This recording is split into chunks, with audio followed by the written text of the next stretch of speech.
On our wedding anniversary, Ethan Sterling didn't come back. He and his sister Vivian Lancaster were busy with some urgent matters at my family's resort. My staff sent me some photos, and I saw Vivian wearing my mother's old bathrobe, leaning against Ethan's chest, smiling happily. The photo showed the design plan for my room, which was the result of my wholehearted support for him. Seeing how disrespectful they were toward my mother's belongings, I felt utterly heartbroken. The way Ethan looked down at her was the tenderness I had never received despite 5 years of relentless effort. I had given up the Caldwell family's billion-dollar inheritance and endured 3 miscarriages, only to discover he was using Caldwell family money to support someone else and wanted to completely exclude me. The last remnant of warmth in my heart has now completely vanished. I dialed the number I hadn't contacted in 5 years, Jonathan Mercer. I accept your proposal from back then. I lit the last candle on the dining table. It felt nice. Today is the 5th anniversary of Ethan and my relationship. I prepared his favorite red wine and steak. My phone rang. It was a reminder from the hospital to avoid alcohol and rest more. I smiled bitterly. This was the 3rd time I'd received such a reminder due to a miscarriage, for his career, and to avoid letting the child affect him. I've undergone the procedure time and time again. It's 9 o'clock now, and he still hasn't returned? My phone vibrated again. It was an anonymous message from the company assistant. The content read, "MTKS Caldwell, please take a look at this." In the photo, Ethan was hugging Vivian by the pool at the Caldwell family resort. She was wearing the bathrobe my mother had left me, my most cherished keepsake. The second photo shocked me. They had scribbled all over my design drawings and left lip prints. This was the first project I had designed while staying up late to support his startup. It was my heart and soul. My fingers were as cold as ice, but I didn't shed a single tear. This wasn't the first time. Everyone knows about their sibling relationship. But this time, they really made me feel unbearable. The phone rang. It was Ethan calling. He said, "Serena, I won't be coming back tonight. Vivian has a fever, and I need to take care of her." His tone sounded casual, but in the background, I could hear Vivian's laughter and the clinking of glasses. "All right, take care of her." I responded calmly. After hanging up, I walked toward the safe. The password was our anniversary date. How ironic. Flipping through the documents, I discovered several company share transfer agreements had been secretly replaced. They had my signature, but the handwriting wasn't mine. I picked up my phone and dialed the number I hadn't contacted in 5 years.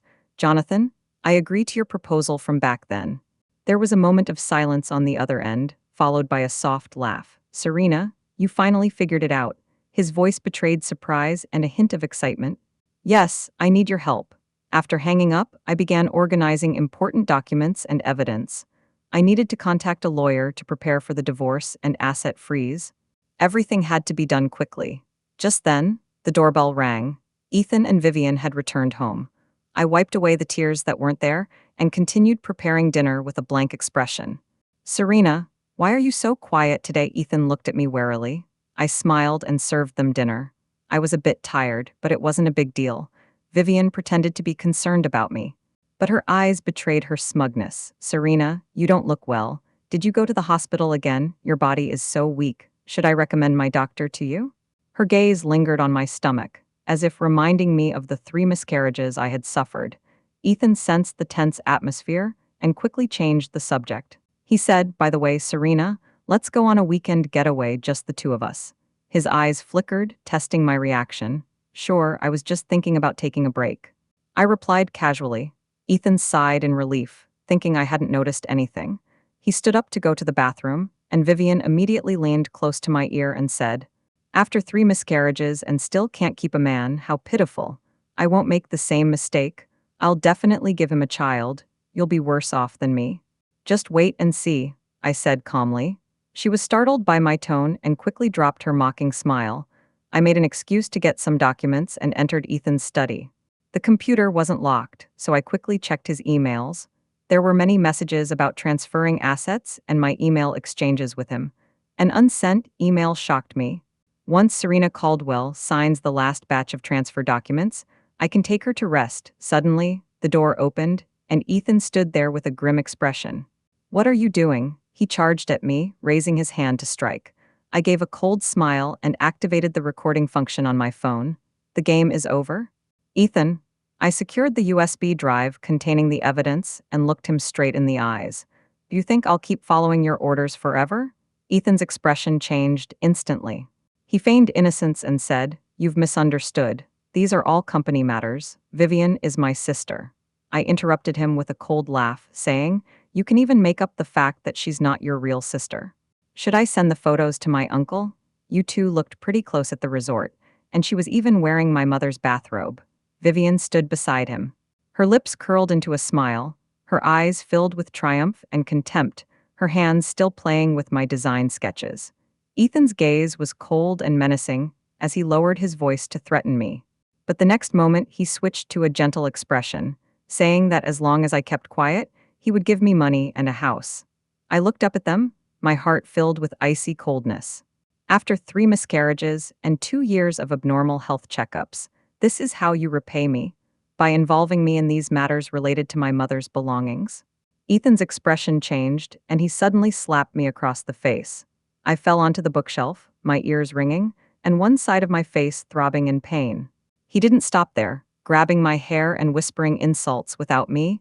"You're nothing, besides being able to miscarry. What else can you do?" Vivian looked like a triumphant victor. Her voice sweet and sickeningly pleasant. "Ethan, don't bother with her. She's not worth it." She held onto Ethan while pretending to comfort me, but every word she said made me feel worse. She clearly wanted to see me in this state. I curled up on the ground, silently crying, my voice hoarse, feeling no sense of self-worth. Ethan gave a cold laugh, pushed Vivian away, and threatened, "Sign the papers tomorrow or else you'll see what happens." Vivian turned around at the door, gave a contemptuous smile, and said, "Take care, Serena. Don't ever show your face here again." Then she slammed the door shut, leaving me alone in the room with the chaos. I clutched my phone tightly and quietly sent my location and a distress message. Jonathan replied almost immediately, telling me to wait 10 minutes, he'd be there soon. Jonathan arrived. I endured the pain and slowly made my way to the door. "Who did this?" His voice was low. I didn't respond, just leaned weakly against the door frame. He didn't say anything else, just picked me up.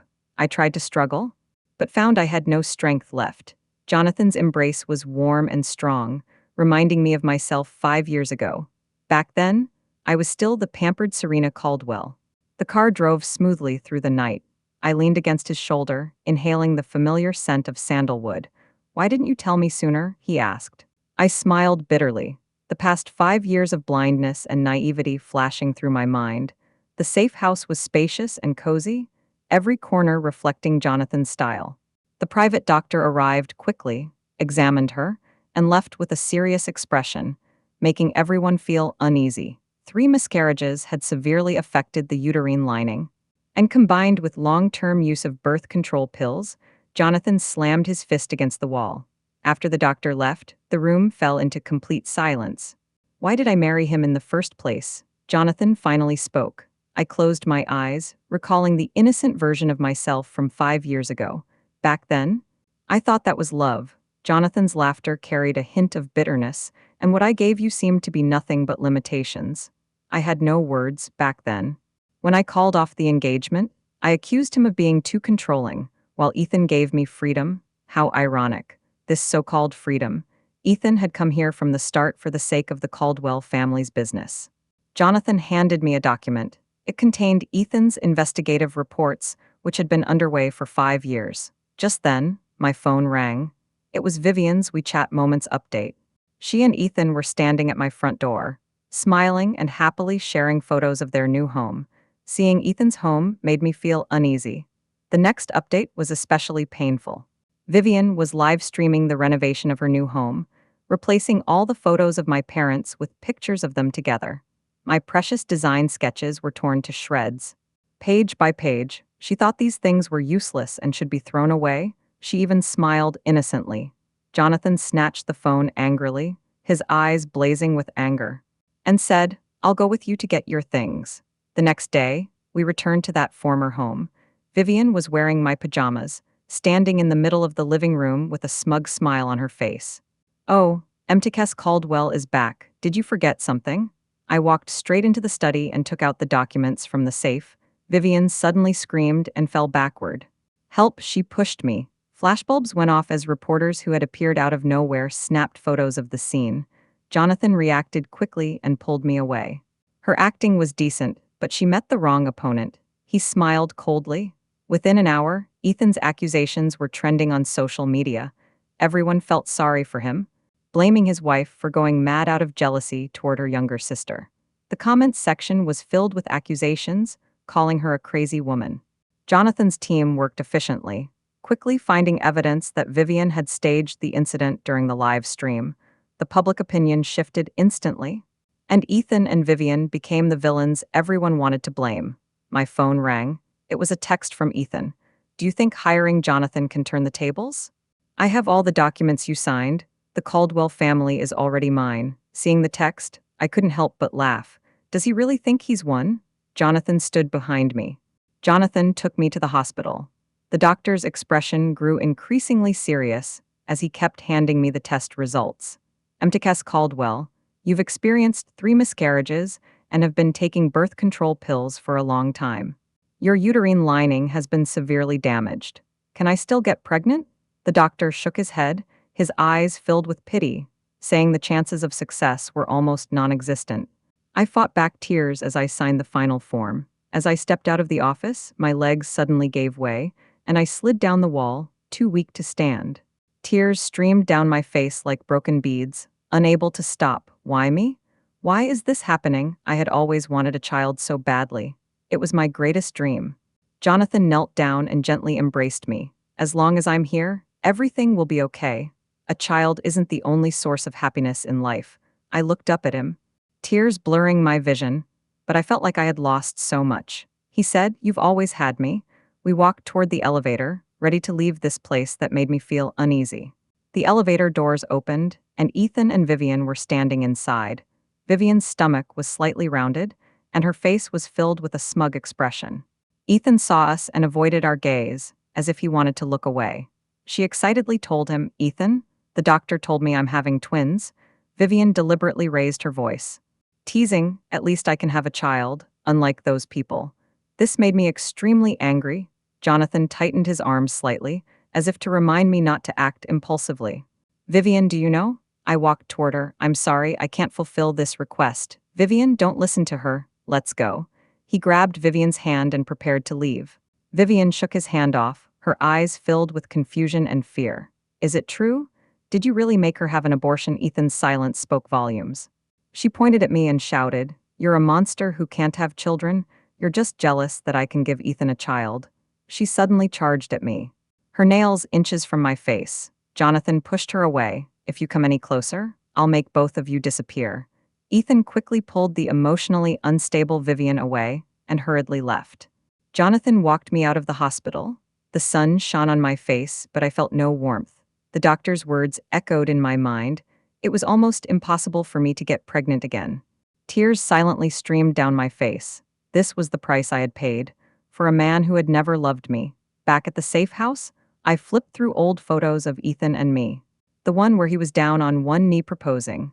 I had once cherished it so much. Now it seemed like nothing more than a carefully orchestrated lie. He had said, "Serena, I will love only you for the rest of my life." 5 years later, he was with Vivian in front of me, calling me mentally unstable. I couldn't help but recall the loneliness I felt after each miscarriage. The first time, he said the company was just starting and he couldn't be distracted. The second time, he said to wait a little longer, until the company went public. The third time, he didn't even come to the hospital, just sent a text telling me to rest. And I foolishly believed he was truly thinking about our future. My fingers slid across the screen, deleting the last photo of us together. "Serena, it's time to wake up." The phone rang. It was a message from Jonathan. "I have proof. Ethan forged your signature. There are also records of him embezzling company funds. Finally, there's a chance to turn the tables." The doorbell rang. Ethan had sent someone with a box of precious supplements. Underneath the box was a settlement agreement. The terms were simple. I would drop the charges, and he would return the 10% stake in the Caldwell family to me. I sneered. That 10% was just a shell. He still thought I was that foolish woman obsessed with love. "They really underestimated you," Jonathan said after reading the agreement. He pretended to agree to consider it, giving us more time. I've already contacted the Caldwell family's old associates. They're all waiting for you to return. I nodded with a plan forming in my mind. Ethan won't give up easily. Vivian's pregnancy wasn't a coincidence, clearly. They're using the child as leverage to secure a more favorable position in the property division. Thinking of Vivian's smug expression at the hospital made me feel uneasy. My phone vibrated. It was a text message from an unknown number. It said for Serena to sign the divorce papers quickly and not to hesitate. Everything you own is now mine, including Ethan and the Caldwell family. Signed, Vivian. I handed the phone to Jonathan. They will pay for this. 5 years of dreams. It's time to end it. This time, I won't show any mercy. Ethan took everything from me, even the chance to be a mother. I will make him lose everything and feel the pain of being betrayed by the people closest to him. The phone rang again. It was a message from Ethan. How have you decided? I need your answer tomorrow. All right, see you tomorrow. I whispered the words, hung up the phone, and told Jonathan, let's begin. He nodded and dialed a number. The plan was underway, and everyone was ready. I arrived at the agreed-upon restaurant an hour early to meet Ethan. In the private room, I carefully checked every corner to ensure there were no recording devices. This was our first meeting since we parted ways, and it would be our last. I deliberately wore his favorite black dress and applied the bright red lipstick he had once complimented me on. It wasn't to make him happy, but to make him remember what he once had.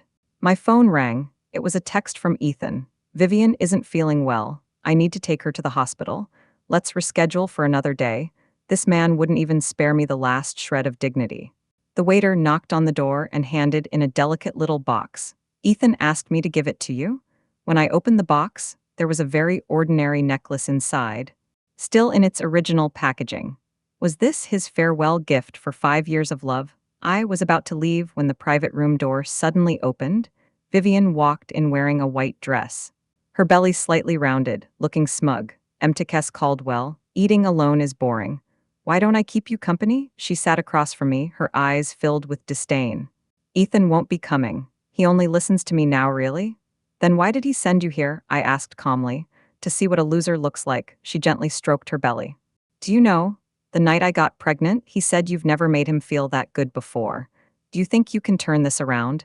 Vivian pulled out her phone and played a video. In the video, I was signing a document, and Ethan was smiling beside me. This is proof that you voluntarily renounced all your rights to the Caldwell family's assets. She zoomed in on the last page. Can you see it clearly? Your signature. I felt tense inside. He had said that day it was just a routine company document. You signed it, so you're responsible for being deceived. Vivian put the phone away. The law won't support foolish actions. I pressed play on the phone. And Ethan's voice came through clearly. That signature was forged by someone else. She had no idea what she was signing. Vivian's face turned pale. You. Do you have a recording? Besides these, there's more? I smiled. There's also evidence that he transferred all the Caldwell family's assets. Do you think this will be enough to win? Vivian raised her wine glass and splashed red wine on my face. The cold liquid trickled down my cheeks, but I felt a sense of relief. Thank you. This glass of wine is just what I need to celebrate my new life. I wiped the wine off my face and dialed Jonathan's number. Are you ready? We can begin. After hanging up, I saw Vivian looking panicked. I told her, Ethan, this game has only just begun. That night, the elder members of the Caldwell family spoke out, questioning Ethan's recent performance at the company. The meteor revealed evidence of Ethan forging signatures. I stood by the window, looking at the lights of Sterling Tower in the distance. 5 years of dreams. It was time to wake up. This time, I wouldn't show any mercy. Ethan took everything from me, even the chance to be a mother. I would make him lose everything. I would make him experience the feeling of being betrayed by the person he trusted most. Jonathan's car pulled up at the entrance of the cocktail party. She adjusted her skirt. Are you ready? He gave me an encouraging look. For the first time in 5 years, I was appearing in public as the heiress of the Caldwell family. Let's go. Let everyone see who the true ruler of the Caldwell family is. Jonathan held my hand. His palm was warm. The journalists at the entrance saw us and immediately flashed their cameras. Is that Serena? Didn't she give up her claim to the Caldwell family inheritance? Look, she's with Jonathan from the Mercer family. I maintained an upright posture, my face adorned with a proper smile. Jonathan's hand remained on my waist.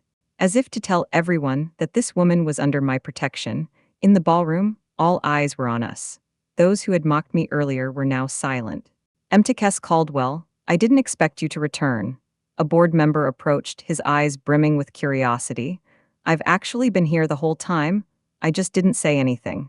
I raised my glass and took a sip. Jonathan whispered in my ear, while Ethan's men were making calls in the corner, likely relaying messages.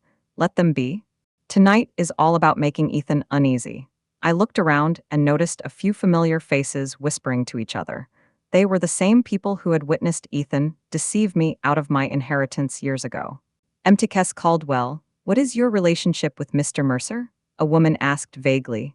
Jonathan didn't wait for my answer before wrapping his arm around my shoulder. We've always been engaged. I was taken aback, recalling how 5 years ago, I had personally ended my engagement with Jonathan for Ethan. The pain in Jonathan's eyes back then still haunts me to this day. Yes, we've never truly parted ways. I walked closer to him, noticing his body was tense. My phone vibrated in my bag. It was Ethan's 17th missed call. I pressed the reject button without hesitation. Mtkes Caldwell, do you have any comments on the recent personnel changes at Caldwell Group? A reporter suddenly approached me. I smiled at her, aware of the rumors swirling around her. Serena is so unstable. She just started dating Jonathan, and now she's getting close to Ethan. Ethan also took the opportunity to tell the media that she's always been like this and had planned it all along. I didn't want to explain anymore. Let them play their own games. He was furious. When he found me, the fake kindness on his face was gone, replaced by his familiar coldness. He said, Serena, you're so heartless. 5 years of love. And you just let it go like that? I pulled out my phone and threw the screen in front of him. It contained explicit videos of him and Vivian, along with a list of asset transfers. Each item bearing Vivian's name. Ethan, stop pretending. Seeing this, his expression changed instantly. He raised his hand to mock me, thinking that holding these could turn the tables. Without the Caldwell family, you're nothing. Do you think Jonathan would ever like someone like you? He mentioned my Drea Mtkes, you used to want to be a designer. Didn't you? Now all you know is how to rely on men. Vivian stepped out of the shadows, looking pitiful, but her words were far from kind. Serena, don't take it too seriously. Jonathan might not be sincere. Actually, Ethan has always had feelings for you. Did you and the Mercer family get back together after already discussing it with Ethan? Your eyes were filled with laughter. I stared at her stomach and coldly said, congratulations, wishing her a smooth pregnancy, though she claimed to be trying to stop the fight. Telling us to stop arguing, her hand gently pushed me away, making her look quite pleased. Ethan saw this and immediately added fuel to the fire, saying, Serena, you don't deserve to be called Mrs. Caldwell. You can't even take care of a child, yet you dare to show off. Jonathan suddenly appeared, standing between Ethan and me with an intimidating presence. He didn't say anything, just gave Ethan a look, and Ethan immediately fell silent. Vivian tried to play the victim, but Jonathan coldly said, get out of here. I wanted to say something, but in the end, I couldn't bring myself to speak, and tears streamed down my face. This time, the tears weren't because of others' mistakes, but for the foolish self who had once given so much only to be hurt. Ethan was still shouting, but no one paid him any attention. Jonathan took me away. With curses echoing behind us, I turned back and felt that the words of those two were truly repulsive. I leaned against Jonathan's chest, my tears soaking his shirt. He whispered, they will pay for this. I stood in front of the Caldwell Group building, looking up at what had once been my kingdom. 5 years ago, I had been here, handing over the inheritance rights to Ethan with my own hands. The emotion in his eyes back then now seemed like nothing more than calculation. I pushed open the glass door and bumped into Ethan and Vivian. They were comforting an elderly shareholder who looked very nervous. When Ethan saw me, his expression froze. Vivian, however, quickly regained her composure and pulled Ethan toward me. Serena, it's been a long time. She smiled sweetly, but her eyes betrayed a hint of coldness. I heard you're back, but this place is no longer familiar to you. She deliberately stroked her slightly rounded abdomen. Ethan said he'd give her a proper title after the baby is born. I didn't respond, just pulled out a document from my bag. Vivian, this is the board's new decision. Effective immediately, all your positions at Caldwell Group are suspended. You are suspected of embezzling $30 million and must undergo an investigation. Vivian's face turned pale, then she put on a pitiful expression. Serena, how could you do this? I'm pregnant, yeah, you're so lucky. I smiled lightly. Weren't you so confident last time? I couldn't even save my own child, but you managed to keep the one in your womb. Vivian pointed at me and said, Do you think you're so great? You're just Jonathan's plaything? She raised her hand to hit me, but I was prepared and grabbed her wrist. I slapped her across the face, sending her stumbling backward. That slap was for the 3 miscarriages I've endured. Ethan finally realized what was happening and rushed over to grab my arm. Serena, are you out of your mind? She's carrying my child. I looked at him coldly. Are you sure this is yours? Vivian covered her face, tears streaming down her cheeks. Ethan, how could you believe her? I turned to the elderly shareholder, Uncle Zhang. Do you see what's going on? This is the management team you trusted, a pair of dishonest collaborators. Mr. Zhang's expression darkened, and he looked at Ethan with suspicion.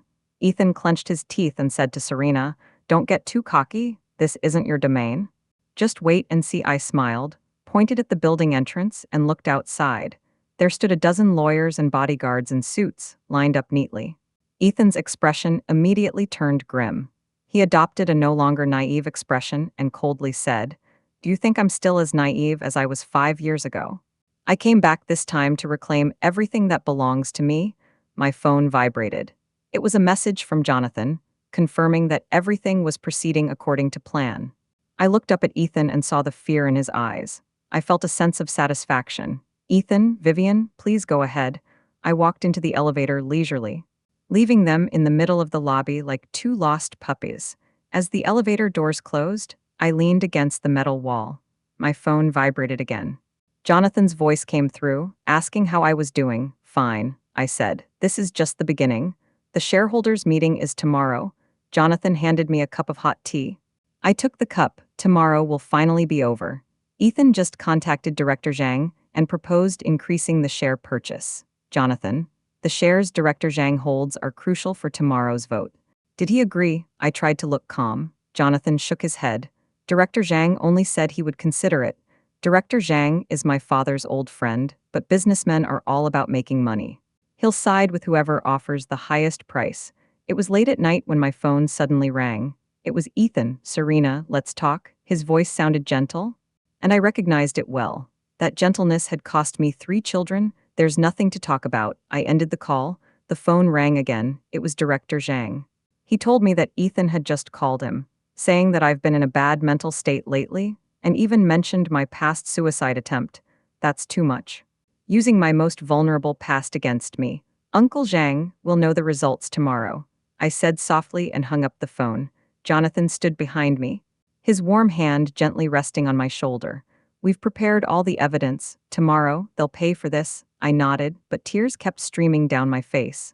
At 3 a.m., I received an anonymous text message that read, Serena, give up. You can't win. There was a photo of my father and Vivian. My phone fell to the ground. I couldn't believe it. How could my father be with Vivian? Jonathan came out of the bedroom, saw my expression, and immediately picked up my phone. This was a poorly done Photoshop job.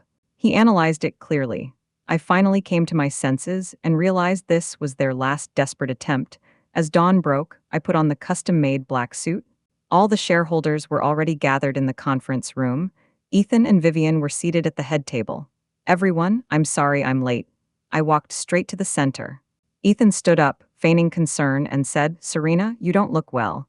You should take better care of yourself. I looked at him coldly and said, Ethan, your concern seems a bit late. His face turned pale, but he quickly composed himself and said, I suggest postponing today's meeting. MTKS Caldwell isn't feeling well. Actually, I have no objections, I interrupted him. Well enough to expose all your wrongdoings. The legal team quickly prepared the documents. Ethan's face turned pale. Board members, here is evidence of Ethan embezzling company funds over the past 5 years, along with details of his secret accounts with Vivian. Vivian screamed. This is defamation. We have never remained silent. I said coldly. The DNA report shows that the child you're carrying isn't your husband's. Ethan charged at me like a madman. How dare you say that? Jonathan had appeared behind me and suddenly grabbed his wrist. Try moving again, Jonathan said. Director Zhang stood up and said, I used to trust Ethan, but now I realize I was wrong. MTKS Caldwell, Your father was kind to me when he was alive, so I will support you today. At that moment, other board members also voiced their opinions, and the situation quickly shifted.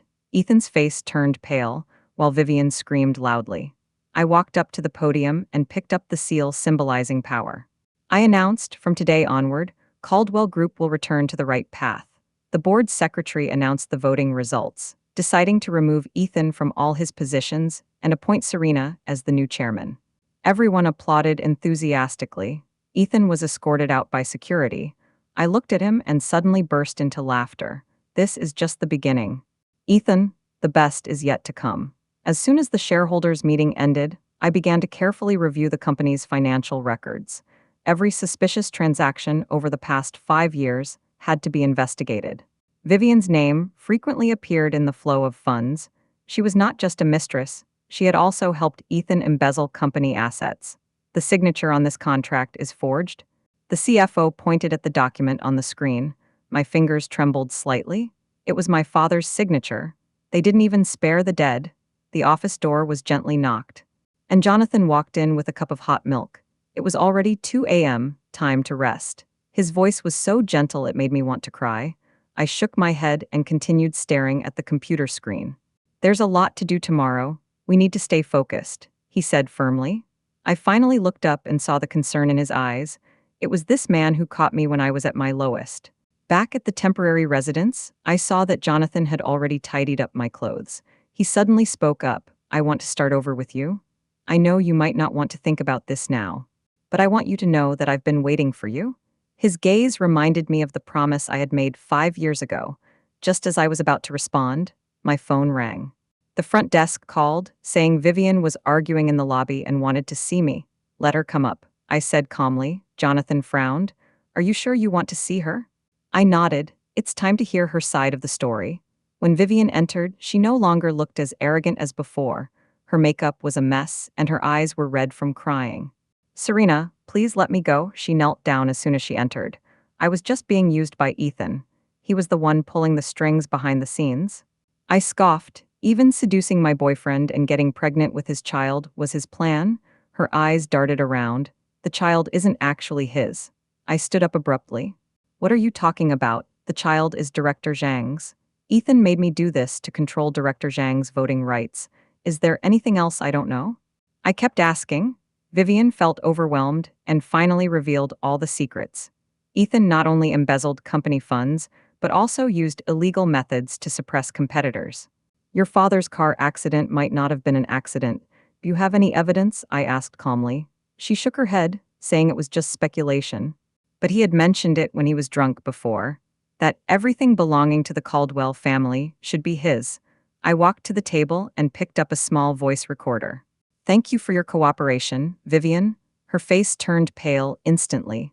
Did you record that? Jonathan walked in from the balcony, having not only recorded the audio, but also the video. Vivian rushed toward the door, but was stopped by security. The next day, Ethan heard that Vivian had betrayed him and burst into her apartment. The surveillance footage clearly recorded their argument and altercation. Ethan even threatened to make her and the baby in her womb disappear. Watching the news on TV, I felt an unprecedented sense of relief. The couple finally got what they deserved. Turning against each other, I handed over all the evidence to the police and the Securities and Exchange Commission. Ethan was criminally detained on multiple charges, including embezzlement of company funds, forgery of documents, and assault. Vivian, who had committed crimes with him, was restricted from leaving the country. Zhang, the director, resigned from his position due to the scandal. When the final document was signed, I exhaled in relief. Jonathan stood behind me, gently placing his hand on my shoulder. It's over, he said. I shook my head, indicating that this was actually a new beginning. The company finally began operating normally, and my relationship with Jonathan gradually improved. Every morning, I woke up no longer startled by nightmares, but greeted by the warm sunlight filtering through the curtains. Jonathan always woke up earlier than me, preparing breakfast and planning the day's schedule. His thoughtfulness and care gradually helped me lower my guard. One day, Jonathan mysteriously told me there was an important date that evening. He asked me to wear my favorite dress, promising a surprise. My eyes were covered, and I got into a car. After driving for about an hour, we arrived at a familiar place. When I took off the blindfold, I was thrilled to discover it was the pavilion where my parents had once gone on a date. The lake was dotted with lotus lanterns, and the pavilion was filled with white roses, my favorite flowers. My voice trembled slightly. Jonathan took my hand and led me to the center of the pavilion. 5 years ago, I proposed to you here, and you refused. Today, 5 years later, I want to give us another chance.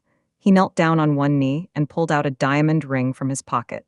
Serena, will you marry me? I looked at him, my heart torn between the pain of the past and the hope for the future. Ethan's betrayal had caused me immense pain. The 3 miscarriages had broken my heart, and the company's current difficulties had left me feeling hopeless. But Jonathan was by my side, protecting me with his unwavering determination and tenderness, which moved me to tears. Just as I was about to speak, my phone rang suddenly. It was the security guard calling urgently. MTKS Caldwell, the situation is dire. Ethan, after failing to secure bail, is in a state of agitation and has escaped the surveillance area. He said he's coming to settle the score with you and is heading toward the lake park. My heart sank and Jonathan immediately stood up, shielding me behind him. Don't worry, I'm here. As soon as he finished speaking, Ethan appeared at the entrance of the pavilion. His face was filled with a fierce expression, and he was holding a shiny knife in his hand. Serena, you've really disappointed me. I've always been good to you. But you and Jonathan conspired against me and sent me to prison. Today, I'll make the two of you pay for it. His eyes were red, as if he'd been holding back for a long time. Jonathan stood in front of me and said calmly, Ethan, you've already lost. Don't keep fighting. Ethan laughed loudly, refusing to believe he could lose. Ethan, never give up easily. I will make you both pay for this. Especially you, Serena. He raised the knife and charged toward us. In that moment, I suddenly understood what true love was. It wasn't Ethan's superficial gestures or his sweet words. It was Jonathan, who had been silently supporting me all along, who had helped me when I was at my lowest. I'm willing, I suddenly shouted, then lunged toward Jonathan. Ethan swung his knife down, but Jonathan quickly turned and blocked the blow with his arm. Blood trickled down his arm, but he didn't back down. Then he swiftly counterattacked, knocking Ethan to the ground, and the knife flew out of his hand. The security guards arrived in time and subdued Ethan. Are you okay? I checked Jonathan's wounds nervously. He smiled and said it was nothing, just a minor injury. What did you just say? I didn't hear clearly. I looked into his eyes and said, I'm willing to marry you. Ethan was taken away by the police, this time. He could no longer escape the consequences of his actions. The court convicted him of multiple charges, including intentional assault, embezzlement, and forgery of documents, sentencing him to 15 years in prison. Vivian was sentenced to 7 years in prison for her involvement in the crime. In court, she broke down in tears. Crying, it was all Ethan's fault. She claimed she was the victim. No one believed her tears, not even Ethan, who coldly said he didn't know her. The video of the proposal at the lake pavilion was uploaded online, sparking widespread attention. Jonathan's brave act of blocking the knife became a hot topic among netizens. This is true aristocratic love. MTKS Caldwell is truly blessed to have found such true love. Sterling and Lancaster deserve the punishment they received. My wedding with Jonathan will take place in 6 months.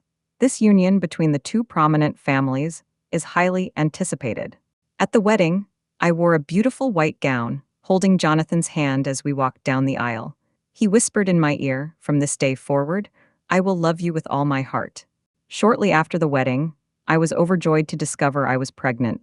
The doctor said that, although previous miscarriages had affected my health, this time the fetus was healthy. A girl, congratulations to you both. Jonathan was so overwhelmed he couldn't speak, just holding my hand tightly. I understood that this little life was the best reward for all the pain we had endured in the past. With Jonathan and my joint efforts, the Caldwell Group not only overcame its challenges, but also thrived. Our union strengthened the power of both families. The scope of our business expanded, growing from domestic to international markets. From time to time, I recall the naive version of myself 5 years ago, driven solely by love, and can't help but feel a mix of emotions. Now, my career is thriving, and my family is happy. On the day our daughter was born, Jonathan held her in his arms, his eyes filled with tenderness. She resembles you so much, with the same determined gaze. I snuggled into his embrace, feeling an overwhelming sense of joy.